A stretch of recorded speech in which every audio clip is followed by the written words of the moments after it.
একজন সিইও, চুপচাপ, অহংকারহীন কিন্তু ইস্পাত দৃঢ় মানসিকতার মানুষ। তার নেতৃত্বে একটা সাধারণ কোম্পানি হয়ে গেল বিশ্বের সেরা। কি করে সম্ভব? উত্তর আছে গুড টু গ্রেট বইতে। আজকের গল্পে জানব এই বইয়ের অজানা ও অনুপ্রেরণামূলক দিক। ১৯৭১ সাল, আমেরিকার এক নাম না জানা কোম্পানি, কিম্বারলি ক্লার্ক, অর্থনৈতিকভাবে সংকটে, প্রতিযোগীদের পেছনে পড়ে থাকা একটা প্রতিষ্ঠান। তাদের নতুন সিইও হলেন ডারভিন স্মিথ। নেতৃত্ব নেয়ার পর প্রথমে যা করলেন তা শুনলে চমকে যাবেন। তিনি বললেন, আমরা আমাদের কাগজের মিল বিক্রি করব।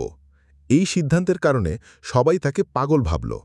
কিন্তু এই অদ্ভুত সিদ্ধান্তই কিম্বারলি ক্লার্ককে তৈরি করল বিশ্বের সবচেয়ে সফল কনজিউমার পণ্য কোম্পানিতে। এই ধরনের সাহসী ও দূরদর্শী সিদ্ধান্তকে লেখক জিম কলিন্স ব্যাখ্যা করেন লেভেল 5 লিডারশিপ হিসেবে। নেতারা যেন নায়ক নয়, বরং দায়িত্বশীল কর্মী, নিজের নয়, প্রতিষ্ঠানের সাফল্যই যাদের প্রধান লক্ষ্য।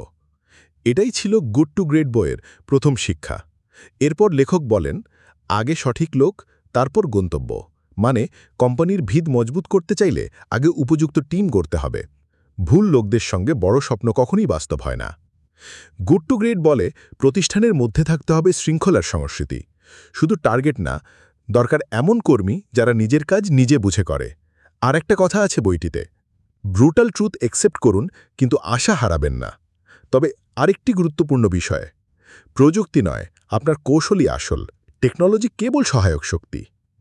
এটা কেবল ব্যবসার বই না, এটা এক ধরনের মানসিক বিপ্লব।